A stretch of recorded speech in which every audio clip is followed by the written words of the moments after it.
पर है बुधनी में पीसीसी चीफ जीतू पटवारी का बड़ा बयान सामने आया। बुधनी विधानसभा कांग्रेस का गढ़ है, ये जीतू पटवारी ने कहा। बुधनी के लोगों की सोच कांग्रेसी है। शिवराज के मुख्यमंत्री की वजह से जनता का झुकाव उस तरफ था, लेकिन अब शिवराज नहीं है। कार्यकर्ताओं के साथ टिफिन पार्टी कर बनाई उन्होंने रणनीति। लगातार वो पहुंच रहे हैं और कांग्रेस कार्यकर्ताओं के बीच जाकर टिफिन पार्टी यानी खाना भोजन खाते हैं। ये देखिए, आप कार्यकर्ता उनको खिलाते नजर आ रहे हैं तस्वीरें में। बुधनी कार्यकर्ताओं को जीतू ने जीत का मंत्र भी दिया है। बुधनी में होना है विधानसभा का चुनाव, उपचुनाव। तो उपचुनाव की तैयारी है, दोनों दल लगे हैं, लेकिन इस बार शिवराज सिंह चौहान वहां से नहीं होंगे क्योंकि उन्होंने अपनी सीट छोड़ी है। तो कांग्रेस को उम्मीदें बंध गई कुछ ज्यादा। कांग्रेस को ऐसा लगता है कि वहां से इस बार फिर से वापसी हो सकती है। और जो कांग्रेस का पुराना गढ़ रहा है, लेकिन 1998 के बाद से वहां कांग्रेस नहीं जीती। उस दौर तक कांग्रेस वहां जीतती रही है चुनाव। क्या कहा है जीतू पटवारी ने, वो भी हम आपको सुनाएंगे। जरा सुन लीजिए क्या कहना है जीतू पटवारी का और उन्होंने क्या संकेत दिए। मजबूत और टिकाऊ लोगों को हम उम्मीदवार बनाएंगे, ऐसा उनका कहना है। क्या कह रहे हैं सुनिएगा। बुधनी विधानसभा असल में कांग्रेस का गढ़ है। समय परिस्थिति काल, चूंकि यहाँ के मुख्यमंत्री थे, स्वाभाविक जनता का झुकाव उनकी तरफ हुआ है। पर यहाँ की सोच विचार, यहाँ आइडियोलॉजी कांग्रेस की मजबूत और अच्छी है। मैं मानता हूँ कि आज पूरी बुधनी में करीब 30 जगह एक साथ 30 मंडलों पे मीटिंग हो रही है। तो ये मैसेज, ये भावना है कि हमारे कार्यकर्ताओं में ये आशा जगे कि ये हमारी विधानसभा हमें वापस ले। चलिए, जीतू पटवारी को आप सुन रहे थे, वो कह रहे थे कि हम कांग्रेस के नेताओं से बात कर रहे हैं, लोगों से बात कर रहे हैं, अलग अलग मीटिंग के जरिए बता रहे हैं उनको कि ये गढ़ कांग्रेस का है। लेकिन कैसे हैं गढ़, मेरे साथ दो मेहमान जुड़ रहे हैं इसको लेकर। सियासत भी घर में भारतीय जनता पार्टी से मेरे साथ जो मेहमान जुड़ रहे हैं और दूसरे कांग्रेस से जो मेहमान जुड़ रहे हैं, फिरोज सिद्दीकी जी। फिरोज जी, आपका बहुत स्वागत है। और राजपाल सिसोदिया भारतीय जनता पार्टी जुड़ रहे हैं, आप दोनों का बहुत स्वागत है। फिरोज सिद्दीकी जी, सबसे पहले आपके पास आना चाहूंगा और आपसे समझना चाहूंगा। जीतू पटवारी ये कह रहे हैं कि ये गढ़ कांग्रेस का रहा, लेकिन गढ़ कब होता है जब लगातार आप बने रहे। हाँ, एक दौर जरूर आपका रहा है 1998 के पहले तक, उसके बाद तो फिर शिवराज जी आ गए और चीजें आप देख रहे हैं कि कैसे इस गढ़ को परिवर्तित करने की तैयारी, आखिर क्या है रणनीति कांग्रेस की।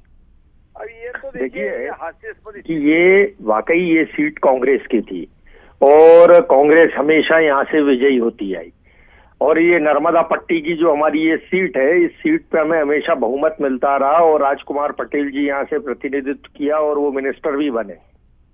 लेकिन कुछ परिस्थितियां, कुछ सामाजिक समीकरण, कुछ अलग अलग स्थितियां रही, तो हम 2003 में तो खैर सभी सीटें हारे थे, लेकिन हम भोजपुर जीत गए थे और बुधनी हार गए थे।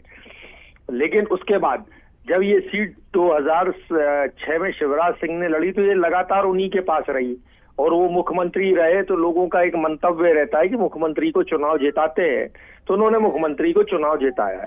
लेकिन अब वर्तमान का जो सामाजिक समीकरण है, वो जो लोगों को विकास की आशा थी उस क्षेत्र में, वैसा विकास वहां हुआ नहीं।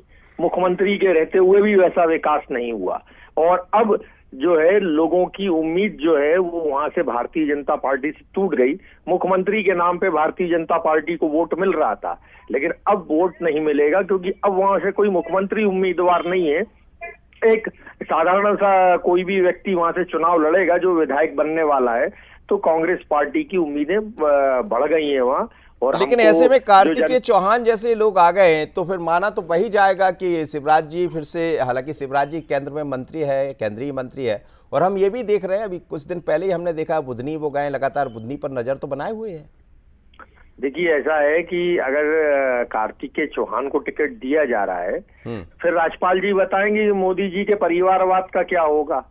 मोदी जी सभी जगह परिवारवाद का नारा देते हैं, उसको लेकर अलग अलग बयान आते हैं और भी कई नेताओं के आते हैं। तो मोदी जी के परिवारवाद का क्या होगा, ये कांग्रेस पूरी उम्मीद लगा ली कि गढ़ की वापसी हो जाएगी और ये गढ़ उनका रहा, ऐसा उनका कहना है। अब ये तो वाली हास्यास्पद स्थिति हुई कि जब आज राहुल गांधी ये कहे कि मेरी दादी जो है वो कांग्रेस का गढ़ भारतवर्ष था।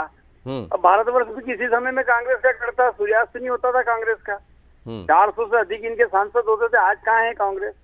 तो भाई किसी जमाने में ठीक है, आज से 30 साल पहले 25 साल पहले कभी कांग्रेस वहां जीती होगी, पर 25 साल से तो लगातार बुधनी में भारतीय जनता पार्टी जीत रही है। और भारतीय जनता पार्टी नहीं जीत रही है। अपितु ये मान के चलिए आपकी बुधनी क्षेत्र में गांव गांव में स्थानीय चुनाव, स्थानीय निकाय, जनपद, सरपंच, जिला पंचायत, सारे लोग कहीं ना कहीं भारतीय जनता पार्टी के जीत रहे हैं। कांग्रेस की तो हालत वहां पर नहीं, लेकिन वो कह रहे हैं कि वहां शिवराज जी चुनाव जीतते रहे। राजपाल जी वो कह रहे हैं वहां मुख्यमंत्री के चेहरे को लोग जिताते रहे शिवराज जी को। 2000 अगर उस बात को भी हम माने मनोज जी सही कि भाई सत्ता के साथ चलने वाली वहाँ की जनता है, तो सत्ता किसकी है?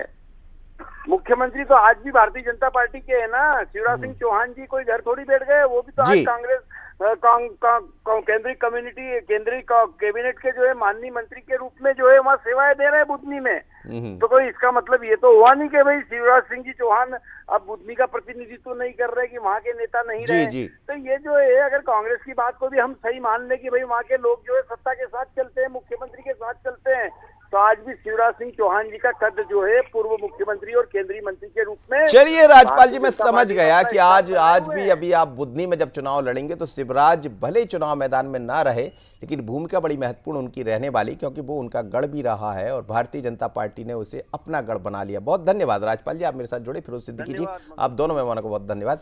लेकिन